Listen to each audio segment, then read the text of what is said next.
When was the moment you realized someone actually hated you enough to try and ruin your life? It's a terrifying thing to realize the person you thought was just a quirky, overprotective mother is actually a full-blown predator, especially when that person is your husband's mom. I'm talking about a level of calculated cruelty that will make your skin crawl, because what started as a simple red flag at our engagement dinner quickly escalated into a nightmare where we feared for our lives. Ryan and I met in this completely random emergency response class, and we just clicked. His family, at first glance, seemed normal enough.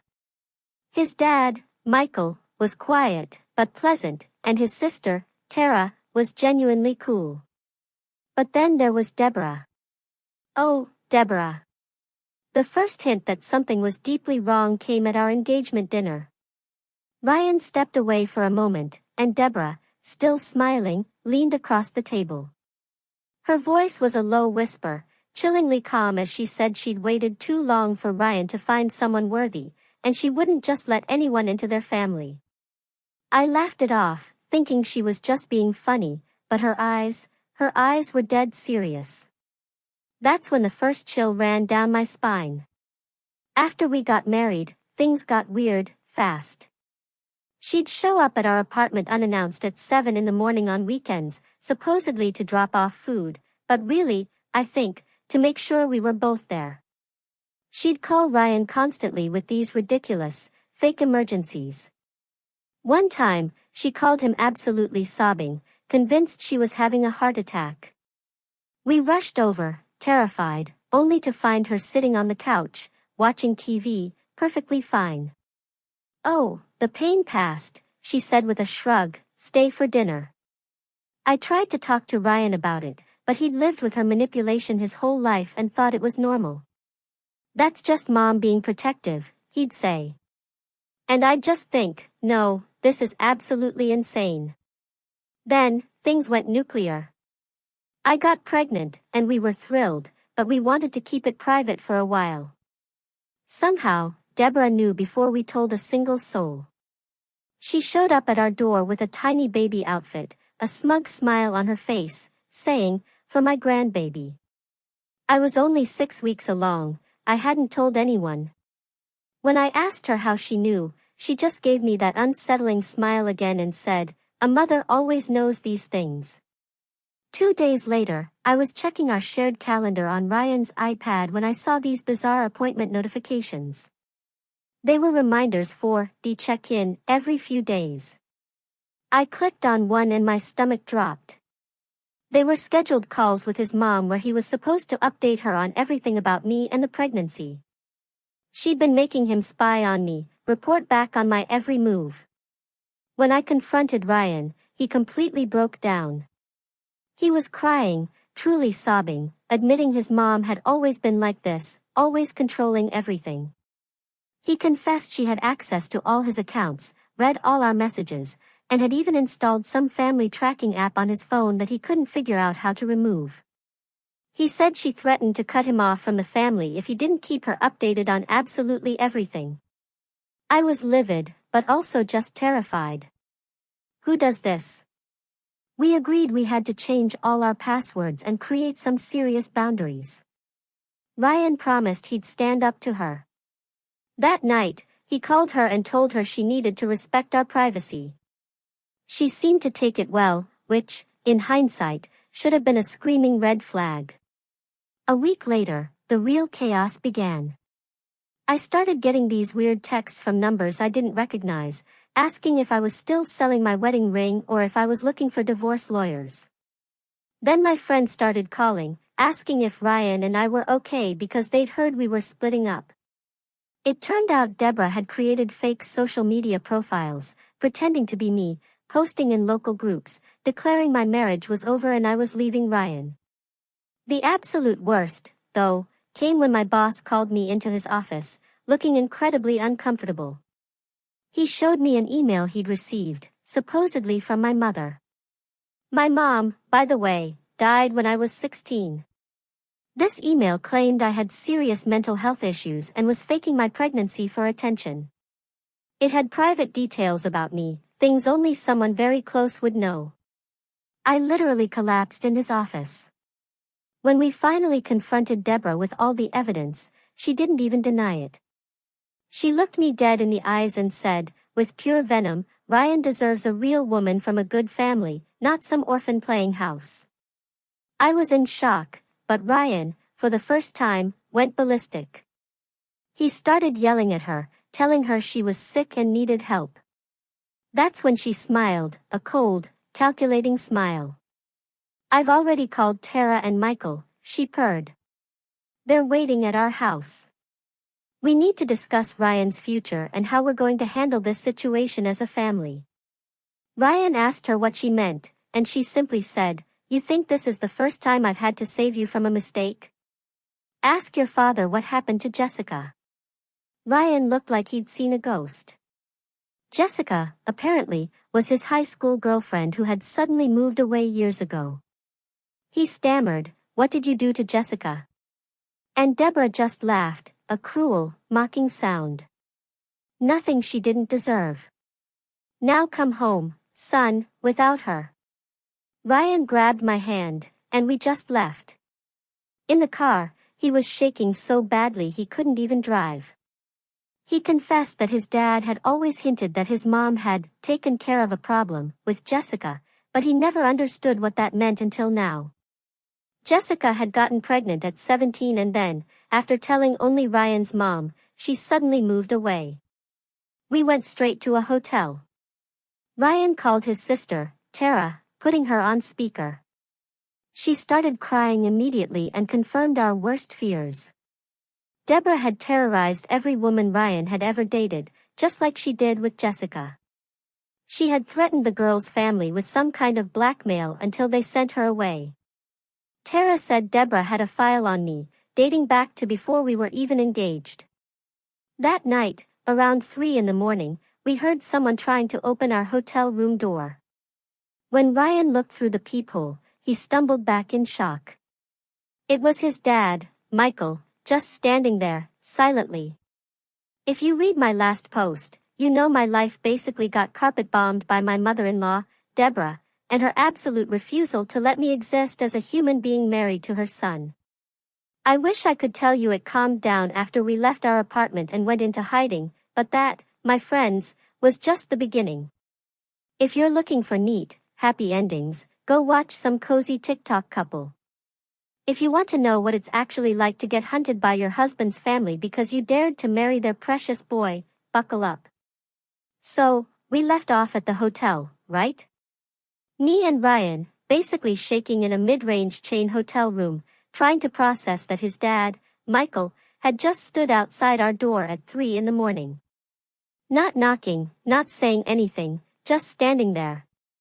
I still don't know if he was trying to scare us, or if he genuinely thought we'd just open the door and hand ourselves over like toddlers, but either way, it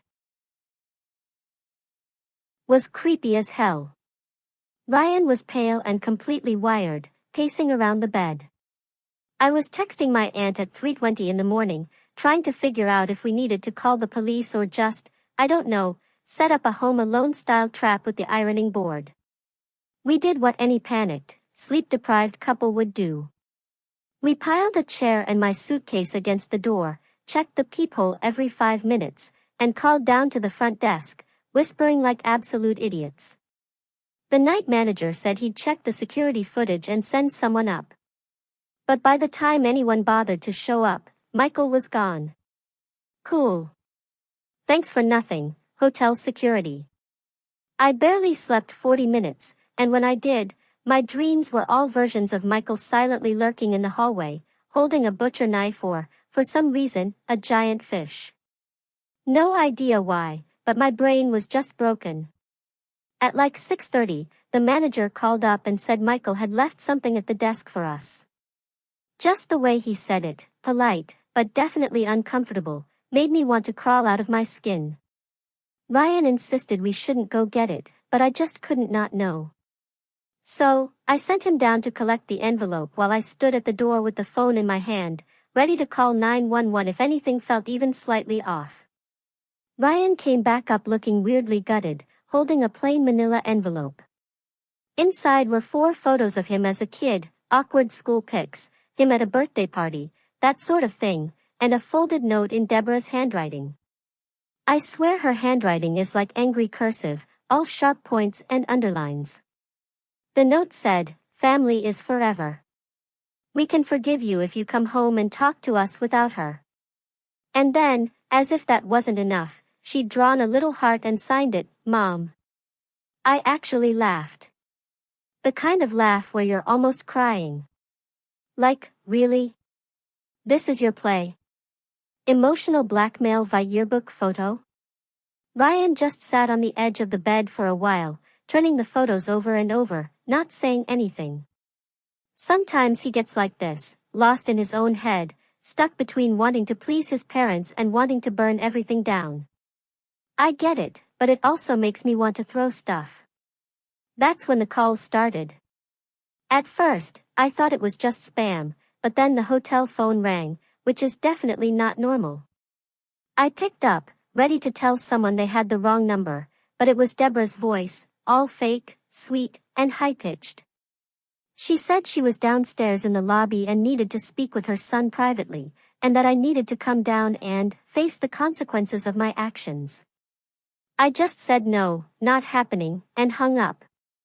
But she kept calling, both our cells, the hotel line, even the stupid WhatsApp number Ryan never uses. Each time, her messages got nastier. She said if I didn't come down, she'd start telling people the truth about me, that I was unstable, manipulative, and not fit to be a mother. She threatened to go to my aunt, my friends, even my old neighbors. All because I married her son and wouldn't let her run my life. At this point, Ryan finally snapped out of his fog long enough to text Tara, his sister, and just said, "We need help. Mom is here." Tara, who is probably the only person in that family with a functioning brain, texted back that she was coming over ASAP. And she brought her boyfriend, Devin, who is like 6 feet of pure, try me. I've literally never been so happy to see 2 people in my life. Tara brought coffee and 2 bags of snacks and just started cursing out her mom in the hallway. Devin stood at the door with his arms crossed like a bouncer, daring anyone to try something. We spent maybe an hour barricaded in that hotel room, all 4 of us, passing around paper cups of burnt coffee and trying to figure out what the hell to do. Ryan was still in shock. Tara kept pacing and ranting about how Mom had lost it this time. And I kept refreshing my phone, half expecting some viral post about me to pop up. Devin, for his part, just kept muttering that if Michael showed up again, he'd handle it. It was the weirdest double date of my life. Around 10 o'clock, it all exploded. There was this banging on the door, like not a polite knock, but full-on, "Open up right now," pounding. I jumped about a foot in the air. Devin got there first and just stared through the peephole, then motioned for Ryan. It was Deborah and Michael, both of them looking absolutely deranged in the hallway. Deborah started screaming, "Open this door. This is a family emergency." Michael just stood there, arms folded, not saying anything. Devin told them to leave, and Deborah started shoving the door like she thought she could break it down with sheer willpower. I don't know what I expected, but I definitely didn't expect what happened next. Deborah actually managed to force the door open a few inches. The hotel lock held, thank God, and she reached in and grabbed my arm. Not gently, not, "I want to talk." It was a full-on claw. She yanked, and I yanked back, and for a second, it was just a tug-of-war with my own mother-in-law in the middle of a hotel hallway. I screamed, "Get off me, Deborah." Tara was right behind me, trying to pull her mom's hand off, and Devin was yelling at Michael to back off. A couple of hotel employees finally ran up, followed by some guy in a suit who I guess was the manager. Deborah let go of me, but not before hissing, "You're ruining everything, you stupid girl." Like, okay, Cruella. The hotel staff threatened to call the police if they didn't leave, and Deborah started ranting about how I was kidnapping her son and endangering the baby. Michael looked uncomfortable for the first time, but didn't say anything. Tara started filming with her phone, and I honestly hope that video never sees daylight because I looked like a raccoon who hadn't slept in a week. The police came, obviously, because nothing says, "Good morning," like 5 squad cars outside your hotel. Deborah was screaming at the officers about how she needed to save her son and protect her grandchild, while Michael just glared at Devin like it was his fault for existing. The cops separated us, took statements, and told Deborah and Michael they were banned from the property. Deborah tried to argue, but the officers shut her down. Tara's boyfriend sent me the video, just in case. After that, the adrenaline crash hit me like a truck. I felt gross, shaky, and just done. I wanted to go home, but we couldn't. I wanted to call my mom, but, well, she's been gone for more than a decade. Ryan tried to hug me, but I just sat on the bed with my head in my hands. The only thing that helped was Tara sitting next to me, whispering that I wasn't crazy, and that her mom had always been like this, but it was getting worse. She said she'd never seen Deborah go this far, not even with Jessica, which, yikes, still not over that revelation. We checked out of the hotel just before noon. The manager apologized, but it was obvious he was just glad to see us go. I don't blame him. Who wants domestic drama in their TripAdvisor reviews? Devin offered to drive us wherever we needed, so we loaded up our stuff into his beat-up SUV and just sat there for a minute, trying to figure out what the actual hell to do next. Every option felt unsafe.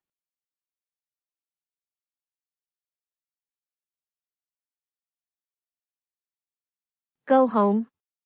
Not a chance. Another hotel? Deborah would find us. Stay with Tara? Her apartment is tiny, and Michael has a spare key. Don't even get me started. Our only real option was my dad's place. He's a retired guy with a big old house and a frankly excellent security system. Plus, he's never liked Deborah. He lives about 40 minutes away, but it felt like another planet. The drive to my dad's was silent, except for Tara and Devin, quietly debating whether they should change their locks, too. Ryan stared out the window, clutching the envelope of childhood photos like it was a bomb, and I just kept scrolling through my phone, watching the group chats blow up. People were asking if we were okay, if the rumors about us splitting up were true, if I'd really threatened to hurt myself. Thanks, Deborah. I didn't even bother replying. I just wanted to get somewhere no one could follow us. Pulling into my dad's driveway felt like reaching the finish line of a marathon I never signed up for. He was waiting on the porch, arms crossed, looking every inch the "don't mess with my kid, Dad." I hugged him so hard I nearly broke his ribs. He didn't ask questions, just ushered us inside, handed me a mug of tea, and said, "You're safe here. No one gets in without my say-so." God bless old men who still trust in deadbolts and motion lights. We crashed in the guest room, and I finally got a few hours of real sleep until my dad's phone started blowing up. You guessed it. Deborah had found his number and was now calling him, demanding he bring her son home and return her grandchild to the family.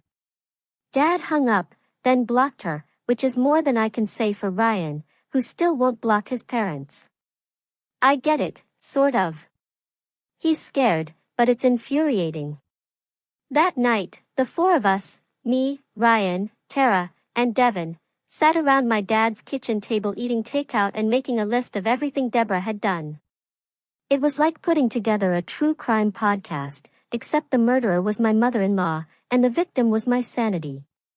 Tara admitted she was scared her mom would come after her next, and Devin said he was ready to call the cops if Michael set foot anywhere near their place. Ryan just kept apologizing over and over until I finally snapped and told him to stop. This wasn't his fault, or at least not all his fault.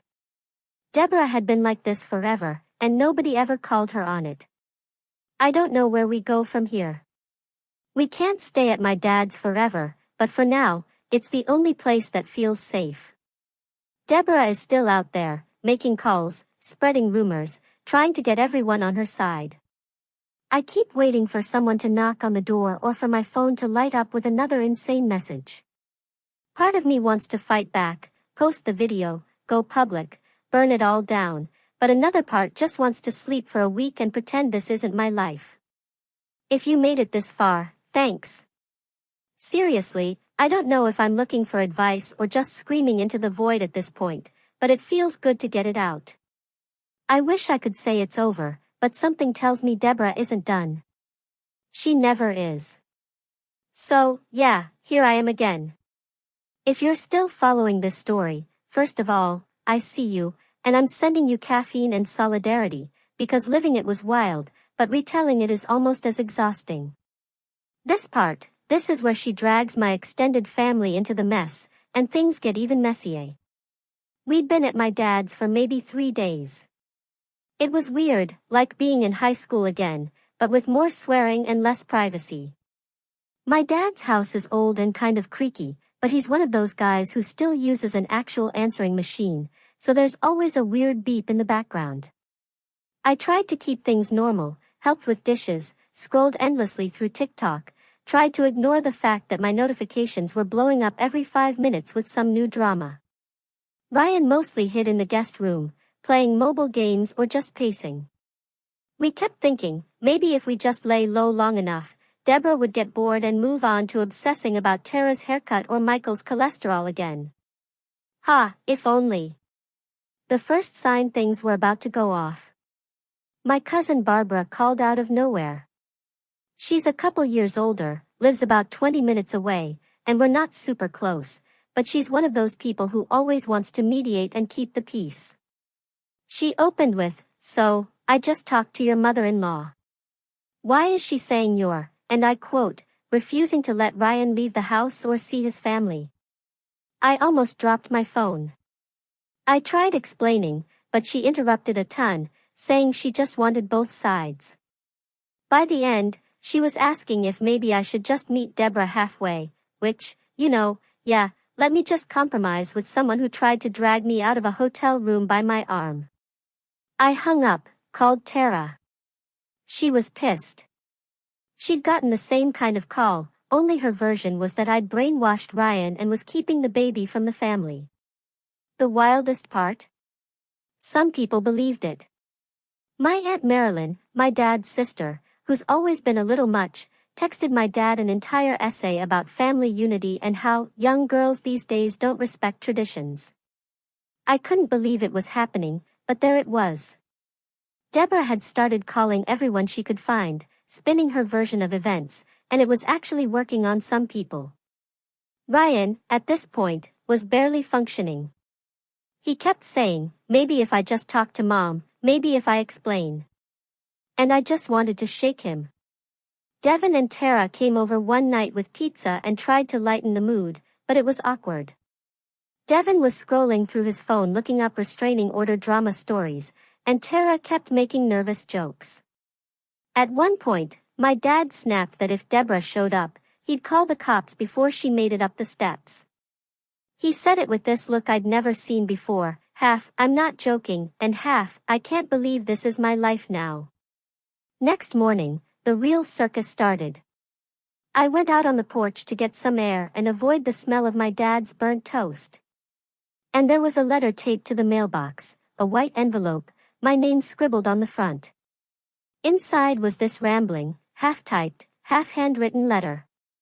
Deborah said that if I continued spreading lies about her and her family, she'd have no choice but to take legal action for defamation and character assassination. There was even a "cease and desist" at the top, like she'd Googled how to write one and then just went nuts with copy-paste. She claimed I was slandering her to neighbors and destroying her son's good name. I read it out loud to Ryan and Tara. Tara was cackling, but Ryan just looked sick. I wish that was the end of it, but this is my life, so of course not. 2 hours later, my phone started blowing up again.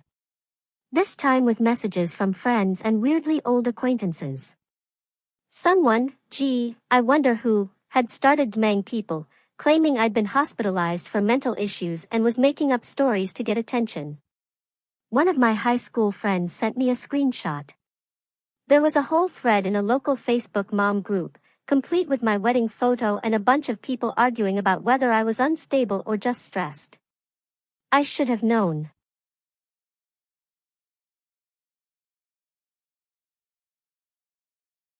Better than to look, but I did. And of course, I ended up rage scrolling through comments. Someone actually asked if Ryan was safe at home. Honestly, the urge to reply with a meme was overwhelming. Ryan tried to call his dad to get him to make Deborah stop, but Michael just said that the family needs to do what's best, and sometimes women get emotional. I swear I almost drove over there myself. Devin offered to go instead, but Tara convinced him not to start a fistfight in the driveway. We all sat in the living room eating ramen out of mugs and watching YouTube on my dad's old TV, half waiting for the next fire to start. It came sooner than I thought. Around 3 o'clock, the Ring doorbell chimed. My dad checked his phone and muttered, "You've got to be kidding me." Deborah and Michael were standing on the front lawn, arms crossed, looking like they'd just shown up for a family intervention, not a hostile takeover. I looked at my dad, and he just shook his head and pulled on his shoes. He's not a big guy, but he's stubborn, and he was not about to let anyone walk all over him or his house. I went outside with him, Tara right behind me. Deborah started up immediately, saying she was just here to get her son and make sure the baby was okay. Michael hung back, but I could see he was taking in the house, looking at the windows, probably checking for cameras or whatever. My dad told them to leave, said we'd call the police if they didn't. Deborah got louder, started talking about lawyers and family rights and parental duty. She actually tried to push past my dad to get to the door, and I stepped in front of her. She glared at me, totally unhinged. She said, "You think you can keep my son from me? You think you're better than this family?" I just stared right back and said, "We're not going anywhere. Go home." She shoved me, full-on open palm to my shoulder. I stumbled back, but Tara caught me. My dad got between us, and then Michael started yelling at Ryan, saying he was throwing his life away for a girl who doesn't respect tradition. Ryan just stared at the ground. It was chaos. Deborah was shouting. Michael was yelling. Tara was screaming at her mom to leave us alone. I could see neighbors peeking out through curtains. Devin came running out of the house, got between Michael and Ryan, and told them to back off. Deborah actually tried to slap Tara, but my dad grabbed her wrist. She yanked away and started screaming about abuse and assault. That's when the cops showed up again. Guess a neighbor finally called, because 2 squad cars pulled up, and officers got out looking bored as hell. One of them asked what was going on, and Deborah started in with her story, sobbing about her traumatized son and dangerous daughter-in-law. Michael tried to play the calm, reasonable dad, but the cop just kept writing stuff down on a little notepad. The officers separated us, took statements, and eventually told Deborah and Michael they had to leave or they'd be arrested for trespassing. Deborah tried to argue, but my dad wasn't having it. He told her if she ever set foot on his property again, he'd file a restraining order so fast her head would spin. After they left, the house was dead quiet. Ryan actually started crying. Not like ugly sobbing, but just silent tears, sitting at the kitchen table. Tara hugged him, and my dad just said, "Sometimes you have to pick your real family." Even Devin looked shaken, and he's usually the chillest guy in any room. I went to the bathroom and splashed water on my face, just trying to calm down. When I came back out, I found Tara staring at her phone, her face pale. She handed it to me. Deborah had texted her, threatening to cut her out of the will and never forgive her for taking her brother's side. Tara just shook her head and said, "Honestly, I'm done. I can't do this anymore." I hugged her, and for the first time, I actually believed her. She'd always tried to keep the peace, but Deborah had finally pushed her too far. We spent the next couple days basically hiding out. My dad changed the Wi-Fi password because apparently Michael once tried to hack our baby monitor, long story, and everyone kept their phones on silent. I barely slept. Ryan stopped eating much, and Tara alternated between rage texting her mom and stress baking cookies. Every time the doorbell rang, we all jumped. Then the next wave hit. Deborah started messaging extended family, telling them I was unstable, Ryan was being abused, and that my dad was harboring us. My cousin Barbara actually showed up at the house and tried to stage a mini intervention. She brought cookies and this whole speech about healing the rift. My dad basically told her to get her information straight before coming in hot with accusations. Barbara left, but not before giving me this look like I just ruined Christmas. But it didn't stop there. One evening, I got an email supposedly from a lawyer, warning me to cease all slanderous communication about their last name, family or face legal consequences. The email was full of typos and didn't even have a real signature, so I figured Deborah either wrote it herself or got some random to send it. I showed it to my dad, who laughed and said, "Let's see her try." Meanwhile, Ryan's phone started blowing up with texts from old friends, guys he barely even talks to, asking what the hell was going on. Apparently, Deborah was now telling people in their town that Ryan was missing, and I was holding him against his will. Devin offered to go stay at their place. At this point, I was just tired. Not defeated, not giving up, not even close, but tired in that way where you're constantly waiting for the next shoe to drop. I started looking up legal stuff, trying to figure out if we could actually get a restraining order. My dad called a friend who knew a lawyer and got some basic advice, but everything takes forever and costs a fortune. Ryan and I argued about whether to just move out of state. He wanted to, but I didn't want to be forced to run by Deborah. Then a new low. Deborah showed up at my dad's again, this time after dark. She brought Michael, of course. This time, my dad didn't even answer the door. He just called the cops as soon as he saw them on the camera. Deborah stood outside, yelling into her phone, saying she was being denied her rights as a grandmother and that the law would be on her side. The police came, told her if she came back again, she'd be arrested. Michael just glared at the house, then got in the car, and left. After that, my dad installed more cameras, put up a new lock, even got one of those doorbell alarms that blare if you touch the handle. I started keeping my phone charged and near me at all times, just in case. Ryan finally agreed to block his mom's number, and Tara did the same. It felt weird, like drawing a line in the sand, but also knowing the tide would just keep coming in. The fallout wasn't just family drama. Deborah called my old landlord, tried to get me blacklisted from renting in the area. She sent messages to my friends claiming I was unstable and needed help. Some people ghosted me. Others called to check if I was okay, but you could hear the skepticism in their voices. It was humiliating.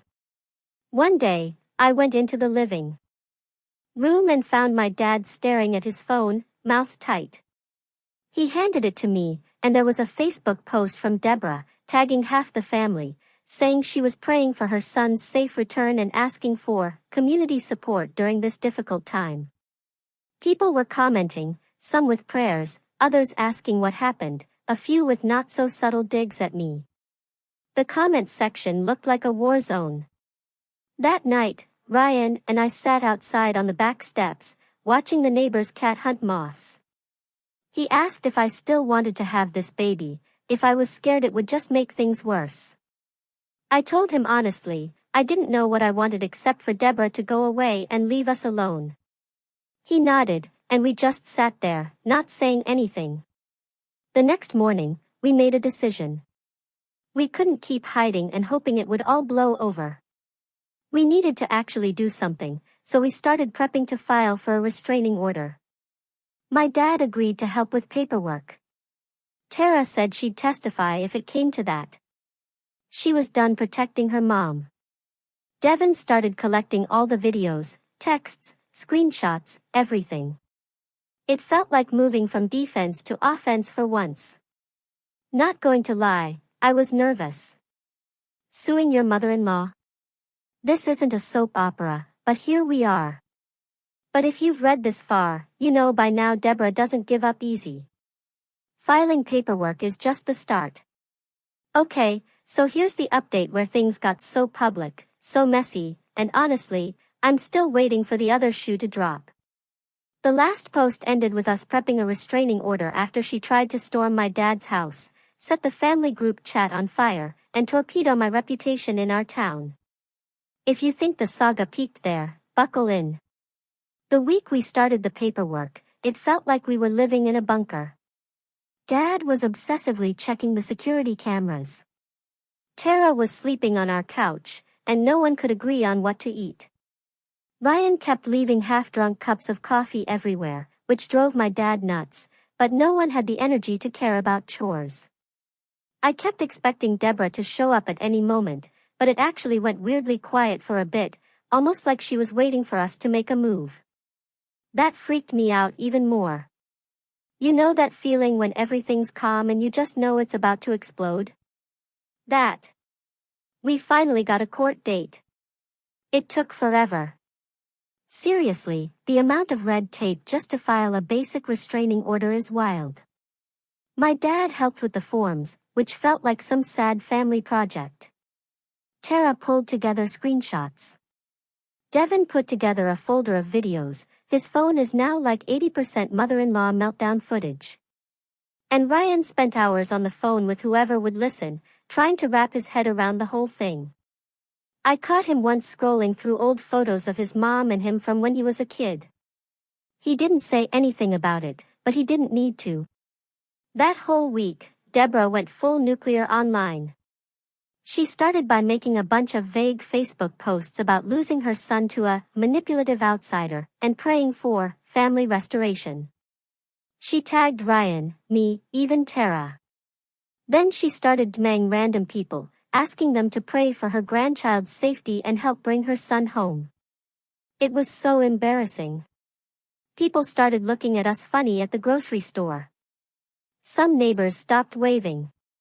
I got weird DMs from people I barely knew asking if the rumors were true. The old ladies at my dad's church group started dropping concerned hints about young marriages and stress.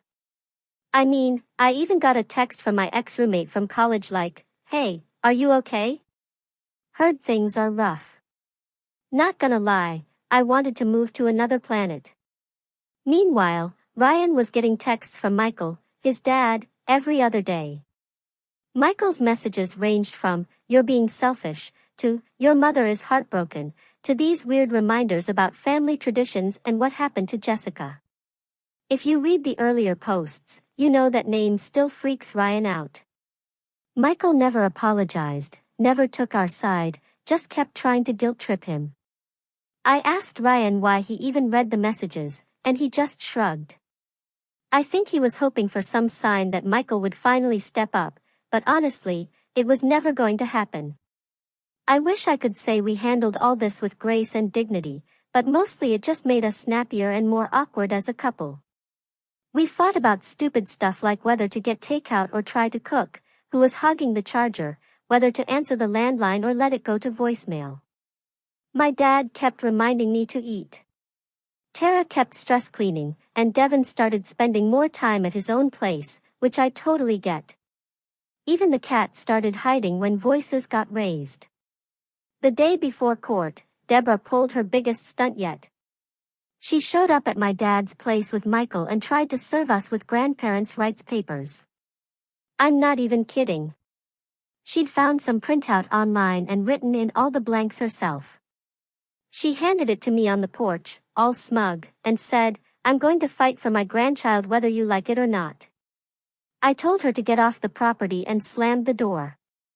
The actual court day was surreal. We all got up before sunrise because Ryan was so anxious he couldn't sleep. Tara did my hair in the kitchen, hands shaking the whole time.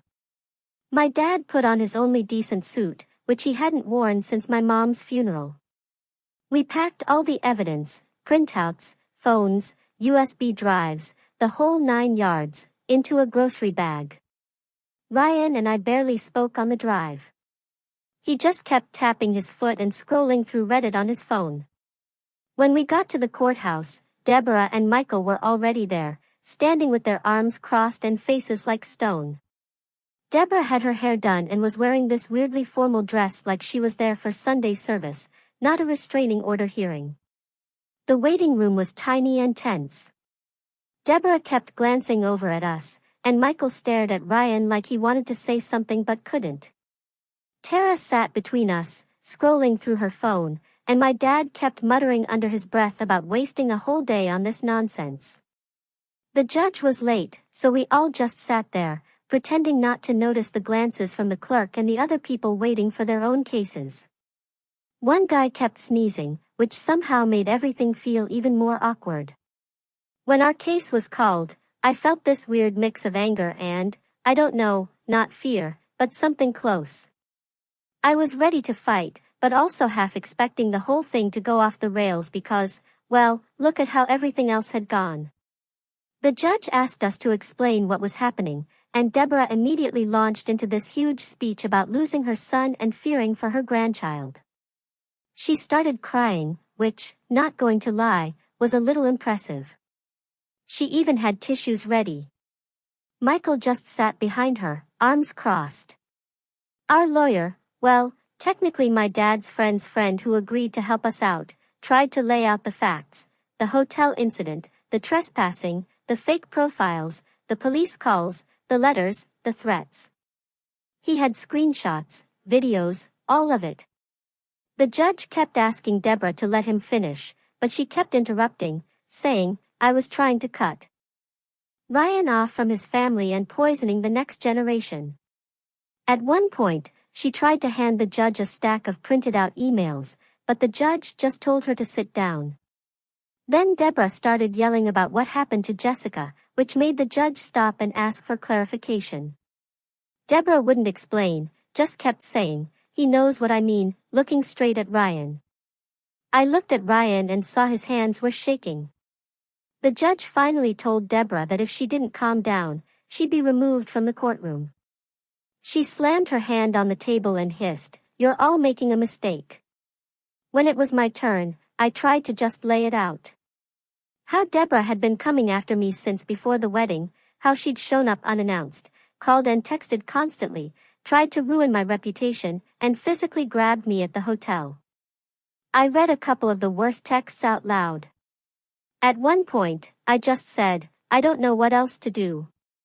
I just want her to leave us alone. Ryan spoke, too. Finally, he told the judge that Deborah had always tried to control his life, that he'd let it slide for years, but this was different. He said, I can't do this anymore. I love my mom, but I can't let her ruin my marriage. Deborah started crying again, but this time it wasn't as convincing. Michael just kept staring at the floor.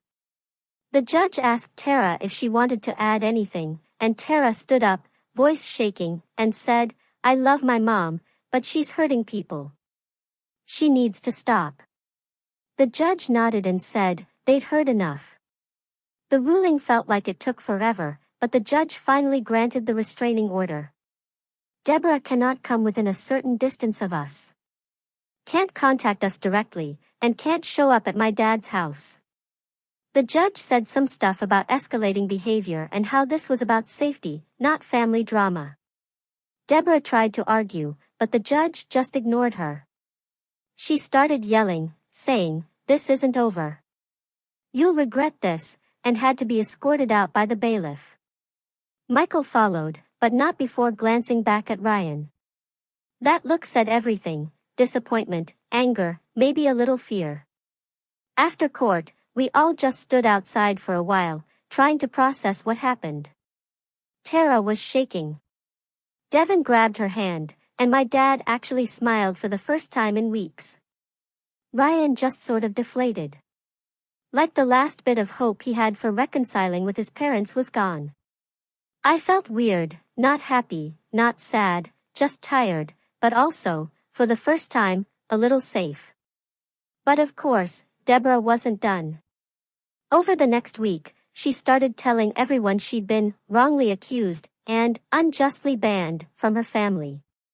She posted about us on Facebook, tagged random people, even tried to start a GoFundMe for her legal expenses. Some people in the community took her side. Others messaged me to say they were sorry for what happened. My Aunt Marilyn called again to say she thought it was all blown out of proportion. My cousin Barbara stopped talking to me completely. It messed with my head, not gonna lie.